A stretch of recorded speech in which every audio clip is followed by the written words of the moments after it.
A Roman soldier in the first century is rinsing his teeth with it, not water, urine. Collected, shipped in sealed amphoras from Portugal and Spain, taxed by the Emperor Nero because the demand was high enough to generate revenue. And the reason it worked well enough to sustain an empire-wide trade is the part nobody tells you. Urine was not a last resort in most of the ancient world. It was a supply. Your body makes roughly a liter and a half of it every day without being asked, which meant that before any system of medicine had laboratories or pharmacies or sterile rooms, it was the one bodily substance always present, always fresh, always free. Physicians in Egypt were prescribing it before the wheel was common in Europe. The Ebers Papyrus, written around 1550 BCE, lists urine treatments alongside plant compounds and mineral preparations, not as emergency measures, but as ordinary clinical tools, entered in the same flat scribal hand as everything else on the page. You would not have found it strange. It was already in the system. The Greeks formalized it. Hippocrates, writing in the 5th century BCE, examined urine as a diagnostic medium before he examined it as a treatment. And this distinction matters. He and his students described color, clarity, the presence of sediment, the ring that foam left at the surface, the layer of cloud that formed just below it. Pale urine meant one thing. Dark red meant another. A thick sediment settling toward the bottom of the flask suggested the body was still fighting something. A clear fluid with no structure meant the body had stopped trying. You were reading the interior of a person through what the interior had already discarded. Centuries later, this practice had a name, uroscopy, and by medieval Europe it had become so central to medicine that the image of the physician holding a glass flask of urine up to the light became the visual shorthand for doctor the way a stethoscope is now. Galen, working in Rome in the 2nd century CE, built elaborate theories around what urine revealed about the four humors, and the physicians who followed him for the next 1400 years largely accepted that framework without testing it. The flask became a symbol of expertise. Men who had never studied medicine at all began carrying them through markets, diagnosing strangers for a fee. By the 13th century, a physician named William of Saliceto was writing formal warnings about these uroscopy frauds. The diagnostic power had drifted so far from any real mechanism that it had become performance. But even performance inside a medical system carries weight. People returned to the flask because it gave the body something to say about itself. The treatments themselves moved in a stranger direction. Roman agricultural writers, including Columella and Pliny the Elder, recorded urine being applied to crops and soil. Pliny's Natural History, finished around 77 CE, lists it as a remedy for skin eruptions, for wounds that would not close, for joint pain, and for earache. The earache treatment involved warming it first. You did not question this. Warming it was simply what you did, the same way you boil water before you drink it, because the ritual of preparation signals that the substance has been made ready. In ancient India, the Shivambu Kalpavidi, a text whose origin scholars place within the broader tradition of Ayurvedic and Tantric writing, detailed urine consumption as a spiritual and physical discipline, naming it the water of Shiva and describing a month-long protocol beginning with drops and escalating over weeks. The text is not a fringe document. It appears inside a larger body of Ayurvedic literature that also contains accurate anatomical observations and effective plant pharmacology. The urine instructions sit beside them without apology. Back in Europe, the practical applications had reached into textile manufacturing. Urine aged in vats, where microbial action converted urea into ammonia, became the primary cleaning and mordanting agent for wool. Fullers, the craftsmen who cleaned raw cloth, worked in permanent buildings where urine was stored in quantity. The Romans called these workers fulones. Their work involved treading cloth in vats of the stuff with bare feet. You would walk past a fullery in ancient Pompeii and know it immediately, because the smell of ammonia in concentration is not subtle. But the ammonia worked. It stripped lanolin. It fixed dye. The fabric came out cleaner and color fast. Effect without explanation, which is a precise summary of most ancient medicine. The difficulty is that for every genuine mechanism buried inside these practices, there were 3 more treatments that rested on bad theory or coincidence, or the simple fact that many conditions resolve on their own, while the healer applies whatever the healer applies. Urine was immediate. It was bodily. It fit inside existing ideas about sympathy and balance and the correspondence between what the body produces and what the body needs. So it stayed. Not because it always worked, because it was already there, already trusted, already part of the account the body kept of itself. The logic underneath the practice is the part that deserves a harder look, because some of it holds. So here's the question the previous section was building toward.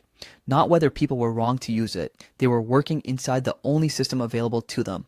The question is, which parts, if you strip away the theory and the ritual and the symbolic weight, had any actual mechanism behind them, and which ones fail the moment you press on them? Start with fresh urine from a healthy body. What you're actually producing is mostly water. Then urea, roughly 2% by concentration. Then small amounts of creatinine, uric acid, dissolved salts. Trace hormones your kidneys have already filtered out and decided the body does not need anymore.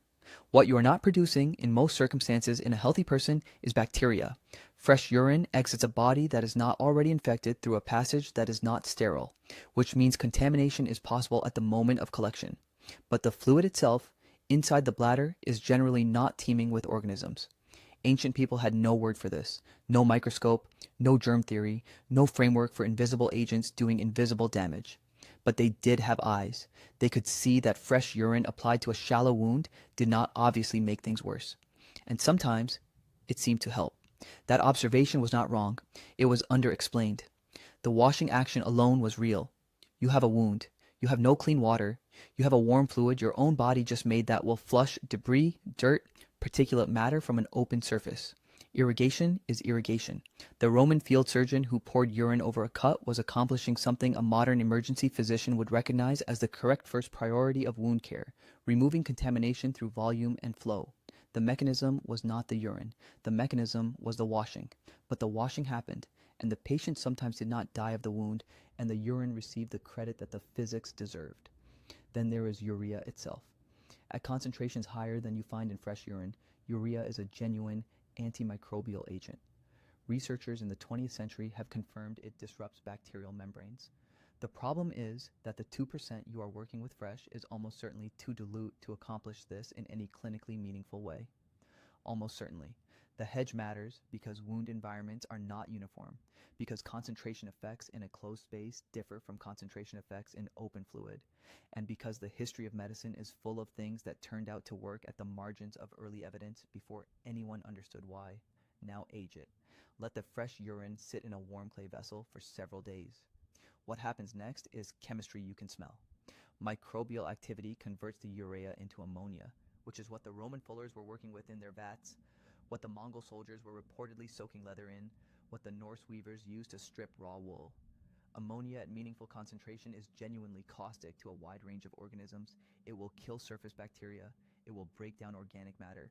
It will strip the protein contamination off a wound surface in a way that fresh urine simply cannot. Your ancestor did not know the word ammonia. The compound was not formally identified until 1774, when the British chemist Joseph Priestley isolated it from sal ammoniac, a mineral whose very name traces back through medieval Latin to the temple district of Ammon in Libya, where camel dung left in the heat had been producing it for centuries without anyone naming the process. The name is older than the knowledge, but the effect was observable. Aged urine smelled differently, behaved differently, cleaned differently. This was not superstition. This was empirical observation of a real chemical transformation. Here is where the grimmest part of the record sits.